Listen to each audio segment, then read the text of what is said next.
Welcome back, welcome back, welcome back to the Scoop. Today, we're going to be sitting on the stoop talking with a special guest. But before, remember, you are on the Vet S.O.S channel.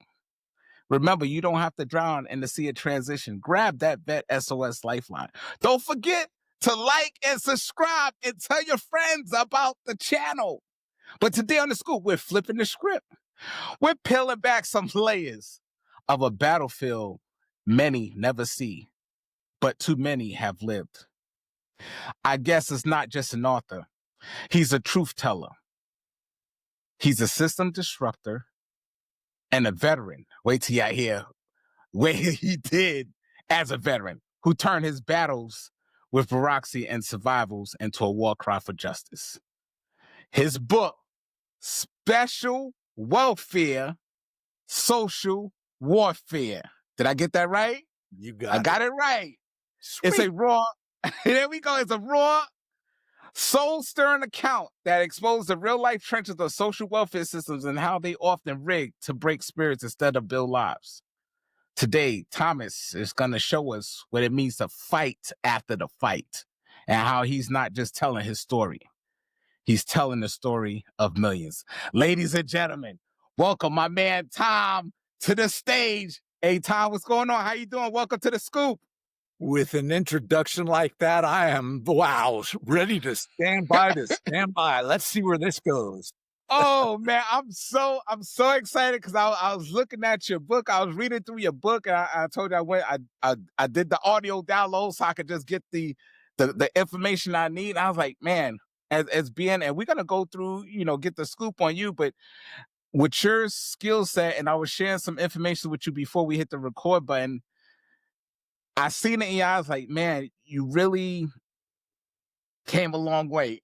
From where I told you I was in my dark space, but you told me it's normal that the transition and the progress and what you have listed in the book, how the stages are in mental health. But before we start about that, what's the scoop on you? Because I held out on what type of service member you was in the service, because I want you to share that with us, because we have a special conversation to go on. So what's the scoop on you, Tom? Yeah, so my military career was spent as a Navy SEAL.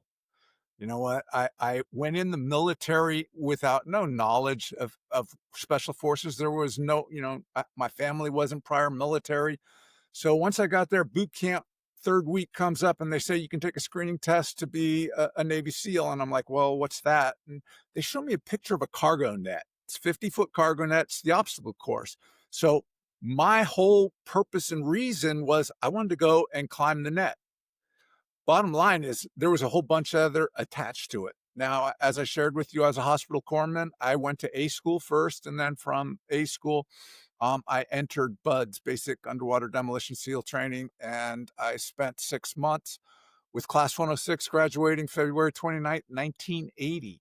And let's, make it started magnificently. It was wonderful, everything that you could imagine. I loved every part of it, but I had a problem that I brought with me prior to entering into the military, and that was my addiction.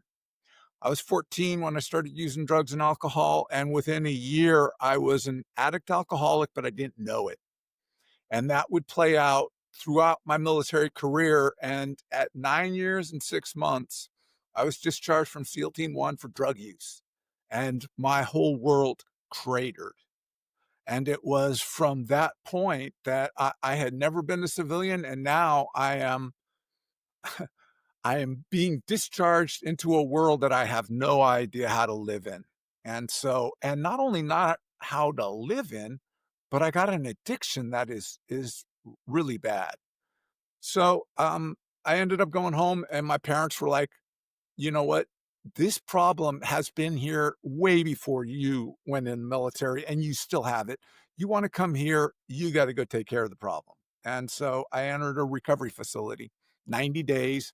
And it was the first time that I had gone 90 days without using a drink or a drug since I was 14 years old.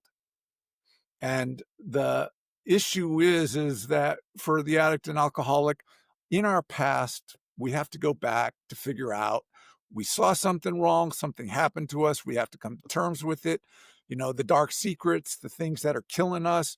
And at that point, I had no idea on how, what are you talking about? I don't remember the past. I can't see the past. I don't care about the past. And at about a year, I'm going to use again. And this is not good because at that point, there was only two places that I was going to end up. Three, out on the street, incarcerated, or dead. And so I came up with the brilliant idea of I'm going to put myself in the environment so I could see, smell, taste, touch what it was to be 14 with a drug problem. I volunteered as an overnight counselor at an adolescent recovery facility for youth 13 to 17 that were court appointed, dealing with their issues at that age, that I was able to go in and observe. I spent 4 years there and was given the gift of not only living a clean and sober life, but having a purpose and a meaning. At that stage, I had no education. So I left that job after 4 years and moved on because I didn't have a credential and no schooling. And without that, you're not going to get a caseload. So I took a job as a unit director of a Boys and Girls Club. And when I got there, I started with 59 kids. And 4 years later, I left with 440 kids, most of them Wow. teenagers. Wow. And in those two jobs, Adolescent Recovery Facility, Boys and Girls Club, 4 years each, I was taught honor, I was taught humility, I was taught love, and it was at the gift given of young people. And at that stage, I not only loved working in the environment, but I had a talent. Kids trusted me. You know what? My word is my bond. I showed up when I said I would. If I said I was going to do it, I did it. And with that, kids would share things with me that I was like, wow. My background was my world. They were sharing things that were not of my childhood. And I was like, what the hell can I do with this? At that point, it was no longer acceptable to say, I don't know. So I put a halt on all of it and took a 90-degree right and went back to school. I ended up a bachelor's, a master's, a license, and board certification. And it looks wonderful on the wall. It does. But that's not why I got it. I got it because I can't have a kid come up and say, this is what's happening to me. And then I now can say, well, I tell you what, let's sit down and we'll talk. There are ways out of this. And that was the gift given to me that I dedicated my life to and sits with you now after 40 years of experiences that were awesome with a skill set that is phenomenal when it comes to mental health. And as I sit here with you, I now have given you that backstory. And now you and I are going to dance. We're going to put it out there to see where it takes us. And like I shared with you, nothing's off the table. Go wherever this goes, and I'll go with the flow. And let's see what we can do to help do what we do anyways, help others.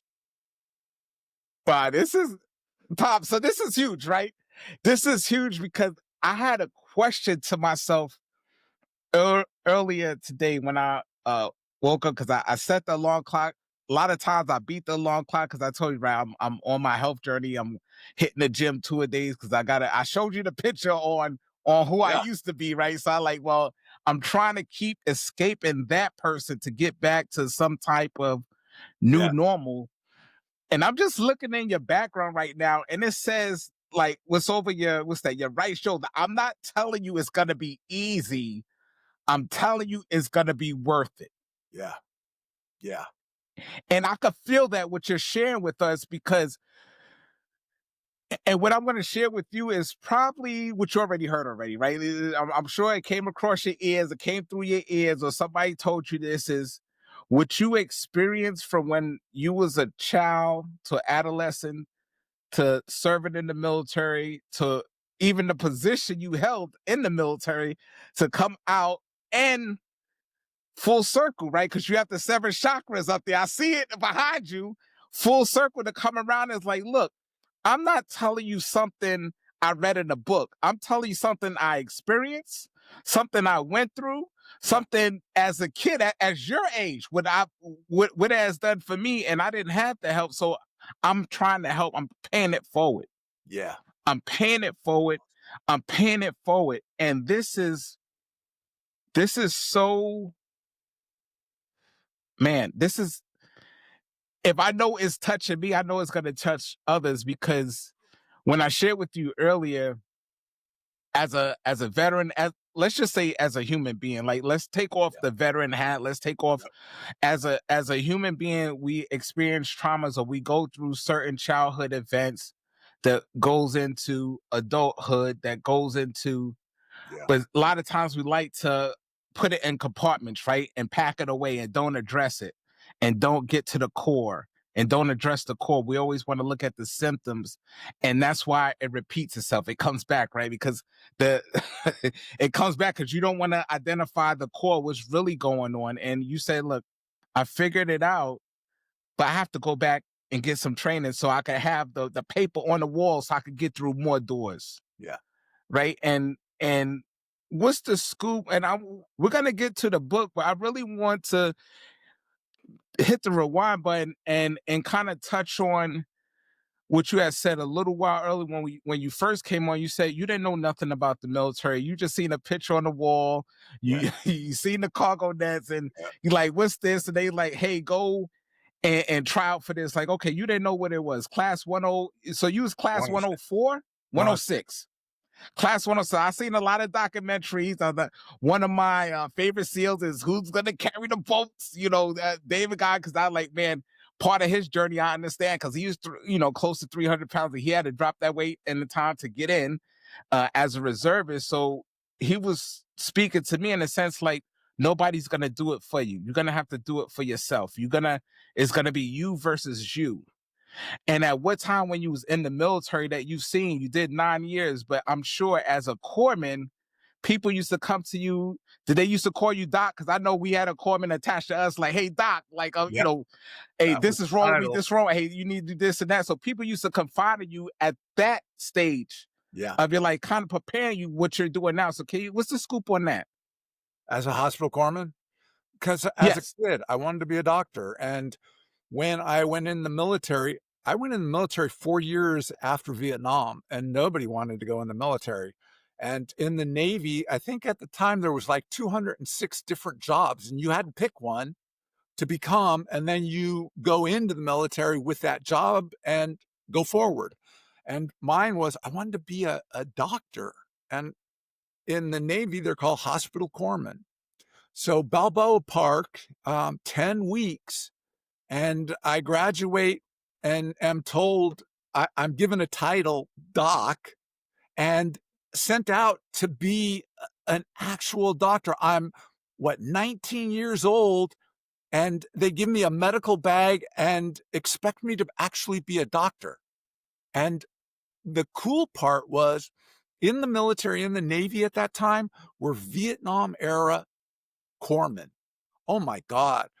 And they have a reputation still to this day that doctors, MDs, actually look at a Vietnam era hospital corpsman and believe that their capability is just as good as theirs. They are medics.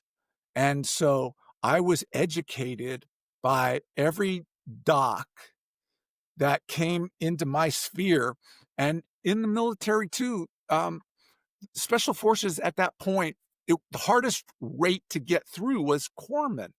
And once you go through, they sent me to all kinds of schools. So at 19, I am absolutely ignorant with medical, but I'm being called doc. And there begins the process of spending the next 9.5 years getting educated with experiences that brought me to the threshold of being able to alter and save human life. And that was the coolest thing. And the problem at the very end, at 9 years and 6 months, was the loss of that job, that respect, and also my trident was taken, jump wings are gone, you're never coming back, and absolutely lost.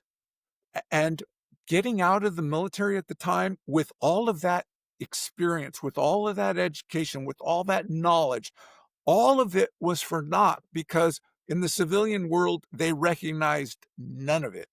They were like, well, if you want to be, you can be a paramedic. We'll let you drive, and you got to go to school for that too. And I'm like, you got to be kidding. So the loss is overwhelming. And all of that goes into that moment in time where I destroyed myself. And the medical piece is in the job I held. They ask, well, you took a Hippocratic oath to preserve life, and then an unspoken oath that I'm going to take life with extreme prejudice. How do you do that? And I'm like, easily. Give me the gun and I'll decide. Right. Situation dictates. And in the military, it's the only place that you lose that the doc is also carrying an M60. So it's just, it fits well. And it brings me to the place now as a licensed clinical social worker. I have that military background, that training, and that's still here.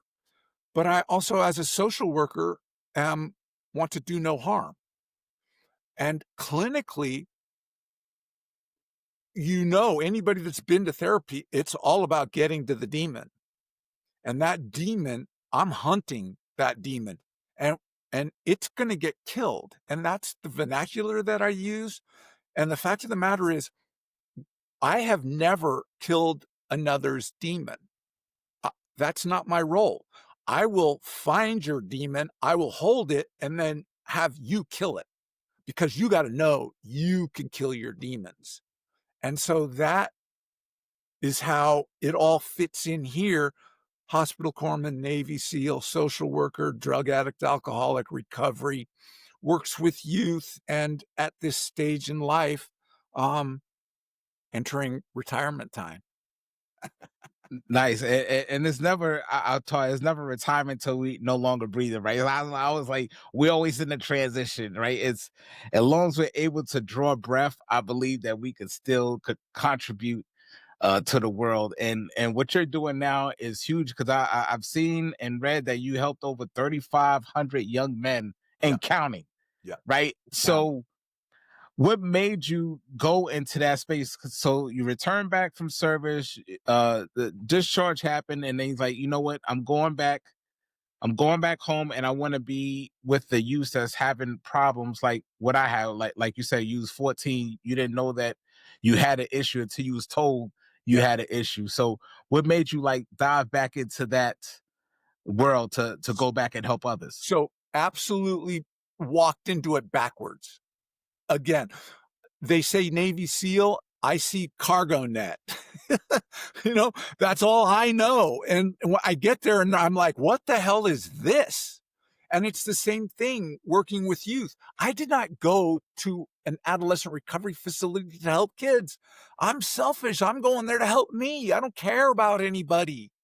The fact of the matter is, I'm trying to figure out how to live life, and I will do whatever it takes to get that. And for me, it was to put myself in an environment, and it came in the form of a job where having no credentials, and nobody wants to do an overnight counseling. I mean, hell, I got to work at 8 o'clock at night, and I got off at 8 o'clock in the morning.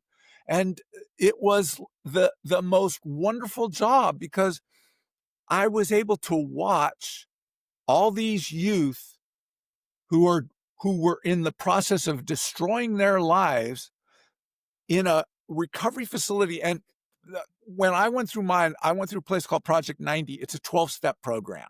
It's formed after AA, Bill, the big book, and all that. I went to Daytop Village to work as an adolescent overnight recovery counselor. And they don't do 12 steps, they do a philosophy. And so it's a complete different way of getting sober. And it was cool to me. It's like there can't be enough ways, and no two people are alike. And there's whatever works for whatever flips your switch, go for it. So I'm looking there and I'm watching, and there's a couple times that during their transition, these young folks, it's a 1-year program. And at various times they do a, a, a ritual, and the ritual requires, it's done at night, and it's done like, Native American, and it's candles, and it's all the elders, and we're requiring the youth to give up what's killing them.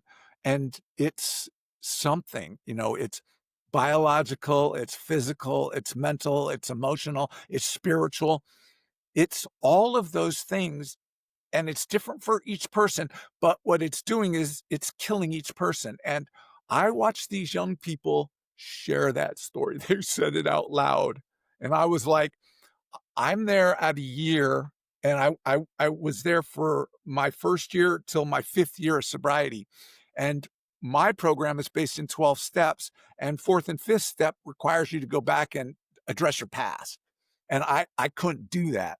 But now I'm watching these kids get real, and I'm like, holy shit. So now I'm feeling like a liar, a deceiver, a manipulator, because I'm telling the kids this is what they need to do, and I don't have the courage to do it. And so somewhere around the 3rd year of doing this, I finally got tired of living the lie again. So I went and I got my sponsor. Sponsor turned out to be a guy, 6'8", 315, former Marine, big as the door. And I'm like, this is the dude that's going to help me get past my past. And so because of the kids, the courage and the honor and the dignity that they portrayed for me to see, I went and got real and was able to. And now you take something like that another human being gives to us. I'm bound for life to this. I am going to give my life. And you know what military is? Your buddy's going home. You don't. But I'm catching the bullet left or right, and Right. everybody's saying the same thing. And so when I'm given the gift of my life back with not only how to live life, but purpose and meaning, I'm going to do this for the rest of my life. That gift was what propelled me into the place that I am now. And it was because they gave free the gift of life. And I'm forever in debt to that. And that's why my journey took me into the world of young people. And it Yeah. started because I was selfish going there to take care of me. And that's what happened when you live life, and you live life the right way. You get caught off guard, and you figure that, oh, you're not the center of the world, and there are things that you don't know, and there are things that are expected of you, and you can't give up or quit. And so Man, that's my story. and that's awesome. So while you navigating through helping these young individuals out and moving across, getting your degree, moving through life, and then you say, you know what? I'm finally gonna put out this book. Special Welfare, Social Warfare. Yeah. My first question to you, give us the scoop. What made you choose that title? Because I know, like, when I speak to authors and stuff, I say, "Hey, when did you choose the title? How did you choose?" He's like, "Oh man, I didn't even know. I finished writing the book, and I'm just going back. How would it relate to me?" But what made you choose that special welfare, social warfare? as the title for your book. Okay, so but let's get the full title. It's Special Welfare, Social Warfare, Adolescent to Adulthood, a Guidebook. Got you. Adolescent to Adulthood, a Guidebook. Now, special welfare and social warfare, 5 years ago, the world that we live in right now with the politics that govern us, I saw it coming. And I said, I need to have a voice in that so that I can be heard. And it's not for me. I need to be heard so that I can take that light, capture it, and then give it to where it's not being given, and that is to our young people.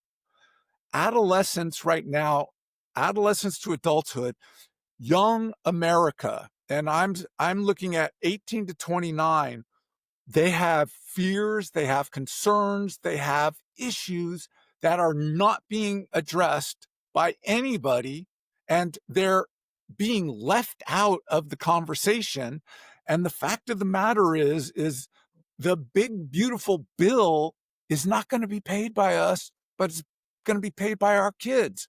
And so I wrote that book for me to be able to have a platform to not, it's not what I got to say. I'm capturing the platform so that I can give it to all those 3,500 youth and all the networks that are connected with that. Because the fact of the matter is, as it stands right now, the disparity of wealth in this country is as horrible as it was in the 1920s, and I'd say it's even worse.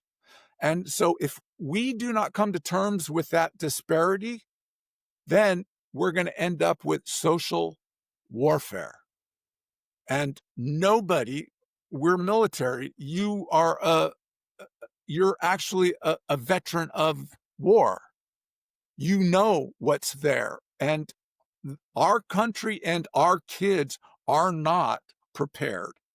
And so I wrote a story about the story I'm sharing with you and how I ended up here, and then said, this is the problem. And I shared a couple truths. And I said, this is what the truth is. And because it's the truth, the people who shared it, it cost them everything. And we as a nation didn't even listen because that issue is still occurring. And so I'm pointing it out. And the key element to that book at the beginning, you know what a SWOT is? Strength, weakness, opportunity, threat, SWOT. Yes, SWOT analysis. Yes. SWOT analysis. I took all 5 generations, Boomer, the greatest generations, Boomer, X, Millennial, Z, and then being born right now is the Alpha. So those are, I didn't touch Alpha, but I looked at the various age groups that are the silent generation, the Boomer generation, the X, and the Millennials, and I did a strength, weakness, opportunity, and threat. And I shared it for all the young folks that are ages 18 to 29 so that you can know where our strength is, where our weaknesses are, where the opportunity that we present are, and the threat. If you do not neutralize us, we are going to screw you. And it's Right. a story for adolescent America and their parents to see, look out in the world right now, where it's going. Are you liking it? Mm. Yeah, because in chapter 1 of your book, you put a gift given, right? You Yeah. mentioned that receiving this gift was both a blessing and a burden. Yeah. Can you unpack that? Yeah, you say it was a blessing and a burden. Well, here's the thing is, because that group of youth gave me back my life, helped me find sobriety, gave me meaning and purpose, and I committed my life, that is, they gave me that gift. The burden is, I can't look away and pretend that everything's hunky-dory. I am not, I am not what I am. And to all the people that have anything that know of me, because I'm a bullshit artist, I speak truth. And that truth right now, nobody wants to hear. So the gift that they gave me was my life back and how to live it. And for what do I live it? For them. And the burden is because, like you said, so this Sunday, I turned 66. That means Social Security, that means retirement. The fact of the matter is, like you said, I am never going to retire. What I get to do now, so all that, those pieces of paper, all the experience, the skill set that I have, I'm expensive as hell. You want to come to me? I'm charging an arm and a leg for what I can do to help you live your life. That was how I got to raise my family and do all those things that I'm supposed to do. And I could give back when the opportunity to present itself. To now in retirement, I get to choose who I give this wonderful knowledge to. And I go to schools and I do the speaking engagements. And I'm a, I understand the Boys and Girls Club because I ran one for 4 years, and I can walk into any one of them and know what it is I'm looking at and how to do it. And then there are all these family groups, mothers especially, who are freaking out with their kids, that I can go and give them the knowledge, so that this stage, the burden calls for me until I die, but I can Right. now give this very expensive ability to who I wish to give as a volunteer. Right. And Sweet. you talk, yeah, that's great. So in chapter 2 of the book, you talk about shifting perspective, Yeah. right? And it seems like it's like a turning point, right? What moment forced your perspective to shift? 5 years ago when we Yeah. wrote the book, I'm looking at, what was it at that time? It was who was the president? Was it Obama? And so 15 and 16 were, yeah, Obama, and then it was President Trump, and then it went Biden, and now again President Trump. And all of that there, because we got, Act One with President Trump came in 2014 to 18. And now what I saw coming was, I knew he was going to be president again. That's why I wrote the book and put out, this is a guidebook for the parents of kids, for our youth there. And there's a program that I created called Honor Bound Academy. Now, I delved into that, trying to create it. It never got to the level that I wanted to. I financially could not get it to the degree I wanted it to. So in the book, all the research, all the analysis, all the statistical, everything that I created is in the book. I left it for whoever in time who might come across it, see there's a valid need for it, and have the actual financial wherewithal to do it at the level. And I put it all in there. It's in the book free. I spent a lot of money peer reviewing and creating a viable, it was a 1-year program, adolescents, 18, 19, 20-year-olds, and it utilized nature. It utilized, fire and air and water and earth. And it was based in Native American tribal ritualism. And the key element was about mentors, because as a mentor, when I went through Buds, we had what were called instructors. We called them all by that, instructor so-and-so. And those instructors were like gods to us. We looked at them, and I go, as a wannabe tadpole, wanting to be a SEAL, I'm looking at these instructors who were Vietnam era veterans, when they were in their dress uniform with that trident and that jump wings and that fruit salad that was bigger than your 2 hands. I wanted to be that. And I took the mentorship perspective and incorporated it into the program, because that's the key element. Kids, this includes you and I. When we were kids, I didn't listen to anything my parents told me. I didn't listen to nobody.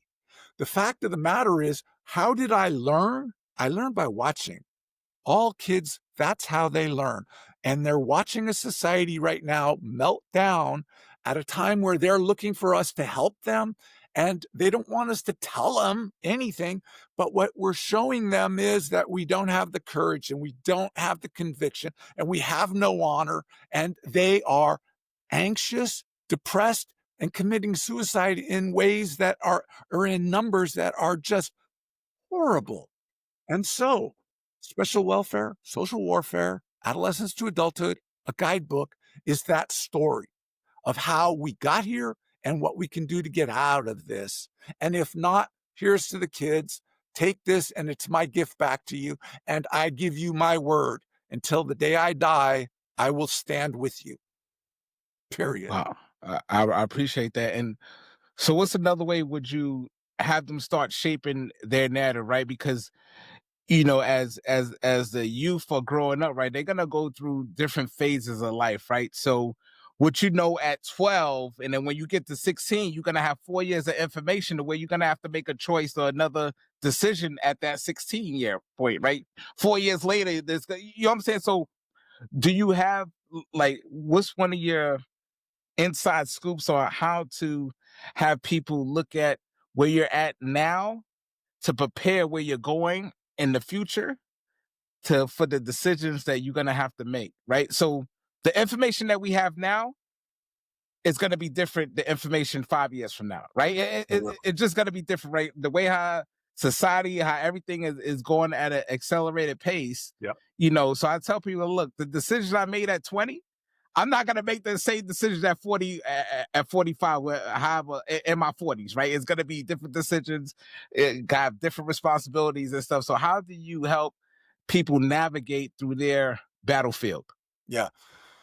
The question is valid and the answer is elusive, because we have to incorporate one aspect that was not. Remember, at 40 years, I've dealt with 3 generations of youngsters that are now, the first generation of youth that were 12 or 13, 14, 15, 16 are now 52, 53, 54.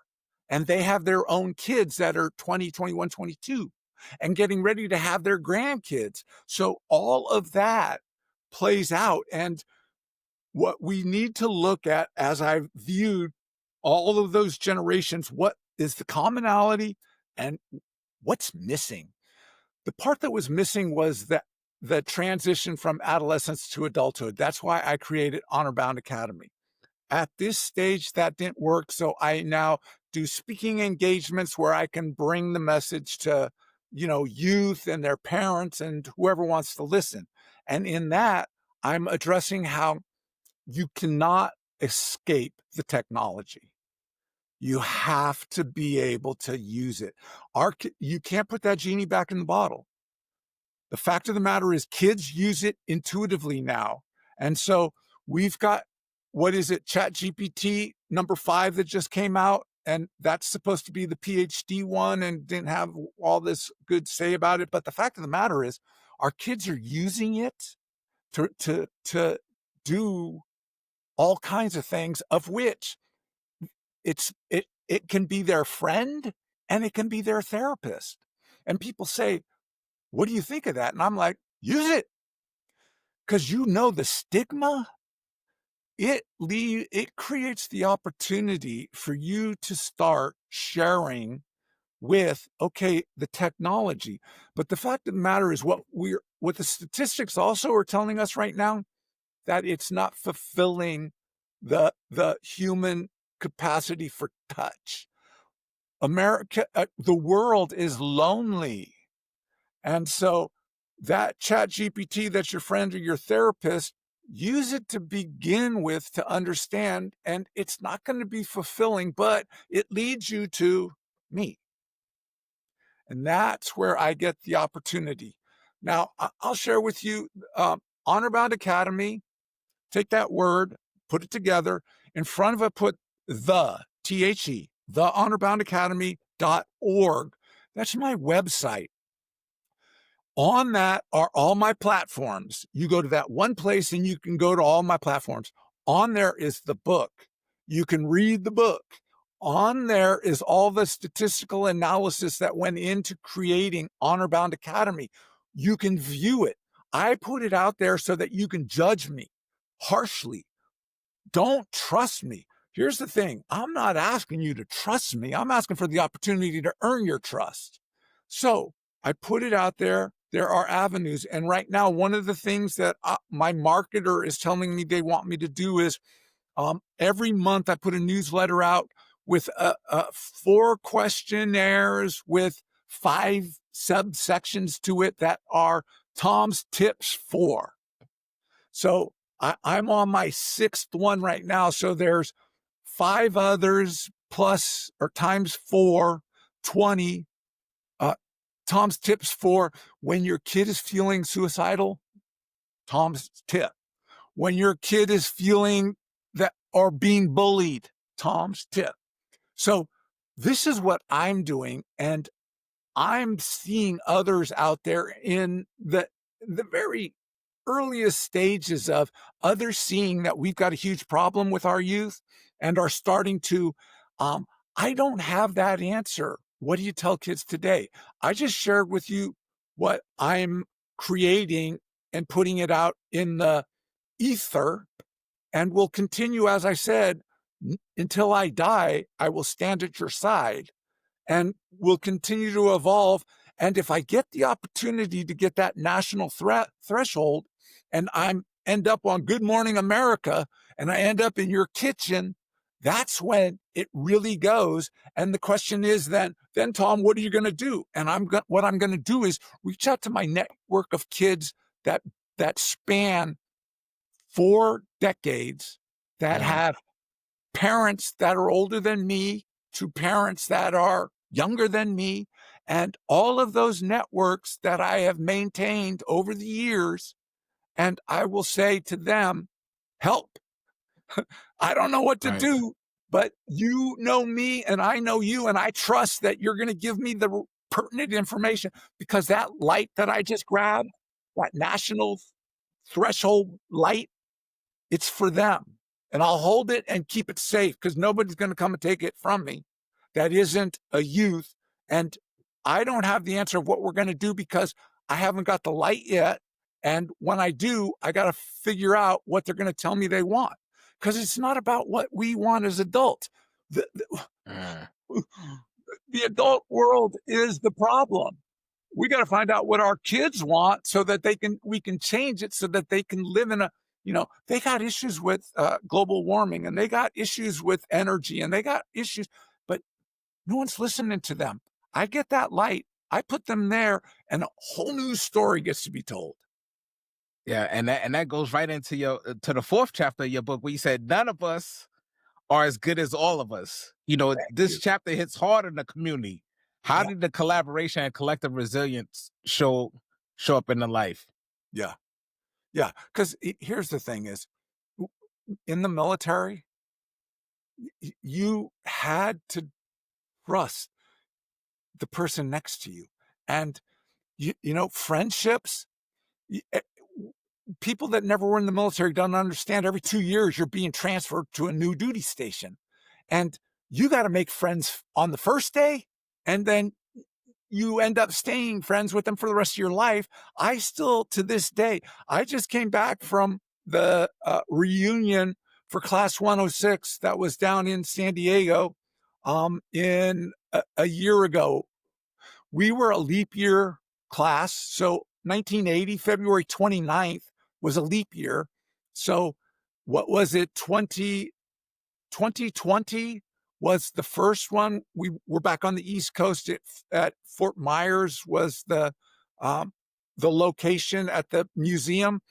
This 2024, we were in Coronado back at training, and the next one will probably be back at Little Creek.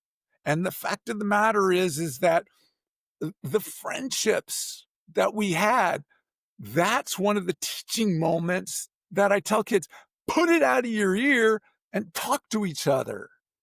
So that's where that stage, the 4th chapter, none of Right. us is as good as all of us.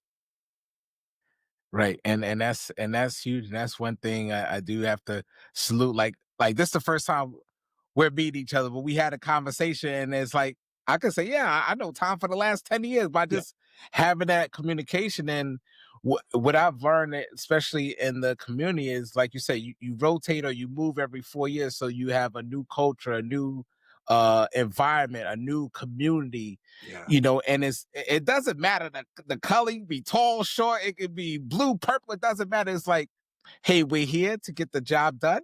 yeah, I want to make sure you come home. You want to make sure I come home. And regardless of whatever happens on the inside, is this what when we're in that foxhole, it doesn't matter. Like like we have each other's back. exactly. And that's the truth that we both share, and that's what made our bond instantaneous. Yeah, that's huge because then and then right after chapter 4, you you said what's really going on, like and chapter 5, right? So it feels like you kind of pull back the curtain a little bit, Yeah, behind the surface of yeah, the social welfare system and yeah, the people that's need to be seen. So what's the scoop on that? In chapter 5, where we put like what's really going on? yeah. What's the truth? I mean, in our society today, w- where do we get our truth? And is it the truth? So I chose two individuals, and then the two individuals spoke truth to power and paid the severe price. And the other one was a documentary about it was called the Panama Papers, and this was about the 1 percentile of the wealthiest. They hide their money, and somebody was in the back room and took a little thumb drive, stuck it in, and downloaded all the hidden truths, and then gave it to a journalist that gave it to the uh, investigative journalist. And this thing, they pursued it for a couple of years, and then they put it out, and the names of the people and how they don't have to pay taxes. And you're wondering why we don't have medical, why we don't have dental, why we don't have mental health, why we don't have support systems. Everything that was built for society in the support net that that was there is gone. And the reason that it's gone is the money is sitting in the banks of the top 1%. And they're wealthy beyond belief. And we are getting played because, you know, are you a Republican? Are you a Democrat? Are you, religion or sexuality? They're all the distractions. And 5 was all about what's the truth? Because we were given those truths and did nothing about it. Panama Papers are still there. There were journalists that lost their lives bringing this to us. And the fact of the matter is, I say to people, the Panama Papers, and they're like, huh? Panama? That's down where South Central America, something like that. Okay, whatever. Yeah, and you said it correctly. It's just like it's so much like you said the acceleration of automation and AI and stuff. Like you really have to do your due diligence on your information you're receiving. I tell people, hey, if you could get a hard copy, paperback, something that's already dated, because with digital digital could be altered at any time, with the right software and stuff. Sure. And you put in there chapter 10. So I'm just, coming down to the end. But in your close on, you speak about owning your truth. Yeah. What does authentic truth mean to you? And what's something to suggestion on how to help people find their authentic truth? Like what's the core, right? Because we talked about earlier, the core, right? Only Tom will only know Tom, what Tom is capable of doing, what Tom is not capable of doing. I can only see what Tom is putting out in the ether and in the atmosphere, right? I can only assume, right, from the information you putting out there. But what is the true, like, Tom will only know Tom. Yeah. Tom knows what, if he getting up at the right time, if he's going to sleep at the right time, if he's giving his all, if he's not giving his all. Yeah. So the information that people's gonna come in and get from this podcast is like being the authentic truth for you. What's the scoop on that? Like, how can you give people some insights on how to start building the authentic truth? So you shared with me a picture, and thank you very much. So the person that fit into those pants, that was not the authentic you. I'm looking at the authentic you. And you are here sitting with me in this truth because you got real with your own truth. As a clinical therapist, I am there to help you find what's killing you. And what the truth is, once we have it, becomes a choice. You may not want to kill it. You might want to believe that it's not the truth because you're just not ready. The fact of the matter is, when most people are brought there, especially, I don't shove you there. I get there. I maneuver there. I patient. I listen. I'm hearing. I'm wanting. And then boom, we're there. And when it hits, the look on that person's face it's like you caught with your shorts down. And in that Yes. moment, are you going to get real?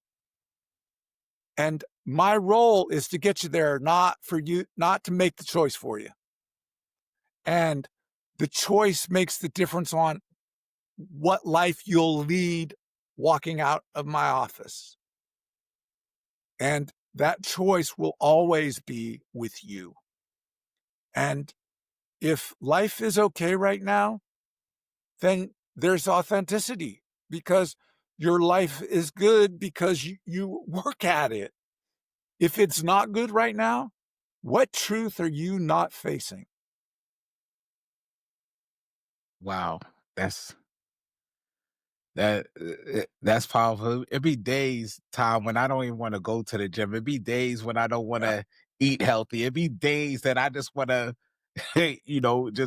just pig out like F it, like but I go back to the authentic me, right? Because it's on the inside. Like, man, I know I'm better than this. I know I could do better than this. I know I'm shortchanging myself. I'm shortchanging my lifespan. And when I'm speaking and sharing with veterans and other individuals, they going through their own challenge, right? They going through their own internal battles. And when I share my story, they's like, "There's no way." I say, "Man, this is only a snippet of what I'm sharing you. So if I'm telling you a snippet, just know that you could do it. You could." And before we go off, like, how powerful is the mind? Like you said that you're a licensed clinical social worker. How powerful is the mind once you say you help people, and this is what I got from it, right? You help people navigate to that demon. You help people navigate to that giant. Now, you're not gonna slay the giant, but you'll give them the tools. You'll give them the sword. You'll help them sharpen it up. But they're gonna have to be the one to put it in and turn and twist and make sure it's either dead or they just look at the giant and just let it stay there. So, what's as a licensed social, like, what's some of the things that a little inside school that you could share with others that they could have this as a tool once they prepare to face the person in the mirror? Yeah, well, let's use the military to fit. When a new system comes online, it comes with a manual, right? So you got a new system and you need to figure out how to use it. So you get sent to a school, they give you a manual, you come back and you read the manual on how to use the system. That's what I do with therapy. I am giving you the manual that is your issues. I'm listening. At this stage, I have a library of depression, anxiety, grief and loss, suicide, uh, 40 years worth of accumulated knowledge. And I'm listening to you and I'm sending you homework and I'm sending you information, because the fact of the matter is, if you read it and see it and know its truth, you don't need me. I come in when you can't quite buy that, you know what, that's not me. And you know it is. You're living your lie, and I will help you find your truth. But in the end, you have to choose whether you're going to extinguish what is killing you or accept that your life's not going to get any better. Do nothing, expect something to be different. That's called insanity. You want something different? Do something different. And I'm giving you the manual on you specifically, on what your needs are, what your issues are, and how to. And then with that knowledge, when you're still not sure, you come back and we have a conversation. And I help clarify. It's a teaching moment. And again, in the end, I have never slain, I have never given an answer to another. I'm not that smart, I'm not that good, and that's not what I do. I listen to you, I ask questions you'd rather not answer, because I know where this is going, and I'm figuring it out, and at some point you realize where I'm going, and you're gonna either shut me down or grab your manhood or womanhood, and here we go. Because in the end, it's the truth. You have to live the truth. Because if you live a lie, you know what that is. It's not who you are. It's not who you're meant to be. Man, I appreciate. Thank you for sharing that. So, Tom, how can they get in contact with you? How can they get a copy of your book? You did say it's on Amazon, but Yep. let's circle back around, because I know some people are still here. They probably writing down this information. They're gonna come back and rewatch it, because there's so many great nuggets of information that you shared in here. So, how can they get in contact with you? Or how can they get a copy of your book? Yeah. Amazon will have the book, but if you go to thehonorboundacademy.org, all my platforms, you know what? Meta's there, YouTube is there, all of the various platforms has the little icon. You hit on the icon and it takes you to my platform, Tom. And then the Honor Bound Academy has the book, has all the analysis, has the backstory of Honor Bound Academy. And it's all, you know what? In this day and age, the technology is tightened up in a nice little bow. One place to get to, and from there, you can go to wherever your heart desires, because the story doesn't change no matter what the platform is. I am speaking truth, and you know the story with truth. It never changes, so you don't have to remember what the hell you're saying. Yep, the truth is the truth is the truth is the truth. You're here. Thank you, everybody. And don't forget, you do not have to drown in the sea of transition. Grab that Vet S.O.S. lifeline. If you like this, subscribe, share this content, because we would like Tom information to get out there, his services, where he has helped the youth, over 3,500 youth that he has helped, and it's rising. And he's leaving a memoir, a guidebook for the next generation and the next generation. So come back for some more. Until next time, peace.